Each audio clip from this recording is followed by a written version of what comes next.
નમસ્કાર મિત્રો, જે આપણે પંજાબની અંદર મિત્રો આમ આદમી પાર્ટીની સરકાર છે તેની અંદર મિત્રો અત્યારે એટલા બધા વિડીયો વાયરલ થઈ રહ્યા છે અને પંજાબની અંદર આપણા ભાજપ અથવા કોઈ પણ કાર્યકર્તા હોય જે કંઈ જાગૃત છે તે બધા લોકો હવે આમ આદમી પાર્ટીને નીચું બતાવવાનો પ્રયત્ન કરી રહ્યા છે.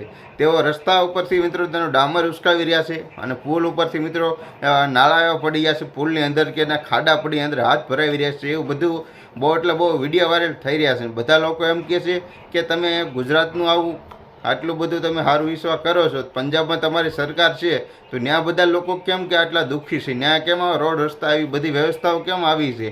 તો હવે ગોપાલભાઈ ઇટાલિયાએ તે બધાને જવાબ આપ્યો કે એક ભાઈ એવું પણ પૂછ્યું કે તમારી પંજાબની અંદર પણ તમારી સરકાર છે એટલે ત્યાં તમે આટલી બધી વ્યવસ્થા કેમ કરી શકતા નથી? અહીં તમે આવી મોટી મોટી વાતો કરો છો તો ત્યાં તમારી સરકાર છે ત્યાં કેમ કરી શકતા નથી? તો એ ગોપાલભાઈ ઇટાલીએ એવું કીધું કે જ્યાં સુધી તમને દેખાય છે ત્યાં સુધીને જ કરો ને. આપણે ભાજપનું અહીં છે, ગુજરાતની અંદર ભાજપનું રાજ છે તો તમને અહીં ખાડા કાંઈ વસ્તુ દેખાતું નથી કે તમારી સાઈડ અહીંથી 4,000 કિલોમીટરની આખી તમારી ત્યાં સુધી જોવે છે તો અહીં ઘરની અંદર તમારું કાંઈ નથી જોઈ શકતા તમે કોઈ? આ ભાજપના મિત્રો અમુક કાર્યકર્તા છે જે આવી રીતના આમ આદમી પાર્ટી નીચું બતાવવા બધા લોકો પ્રશ્નો જવાબો કરી રહ્યા છે કે તમે હવે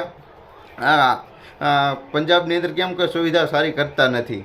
તો એને ગોપાલભાઈ ઇટાલિયાએ એમ જ કીધું કે અહીં ગુજરાતની અંદર જોવો, જ્યાં સૌને પોતાનું પહેલાં ભાણામાંથી માખીઓ ઉડાડો, એટલે કે પોતાનું પહેલાં કરો, પછી આપણે આમ આદમી પાર્ટીના જે આપણે સરકાર છે જે આપણે પંજાબની અંદર ત્યાંનું પછી કરજો. પહેલાં આપણે ગુજરાતનું કરો, જે ગુજરાતની બધી વ્યવસ્થા છે પહેલાં એ બધી કરો અને અમે બધું કરશું. જ્યારે એકવાર અમારો મોકો મળે છે ને ત્યારે અમે બધું કરશું. ગોપાલભાઈ ઇટાલીએ એવું કીધું. તો મિત્રો આજનો વિડીયો સારો લાગે તો લાઈક કરજો, ચેનલ પર નવા તો મિત્રો સબસ્ક્રાઈબ કરી દેજો. જેટલા પણ લોકો મારો વિડીયો જોઈ રહ્યા છો તે બધા, અને મિત્રો જેમ બનાવ વિડીયો શેર કરજો.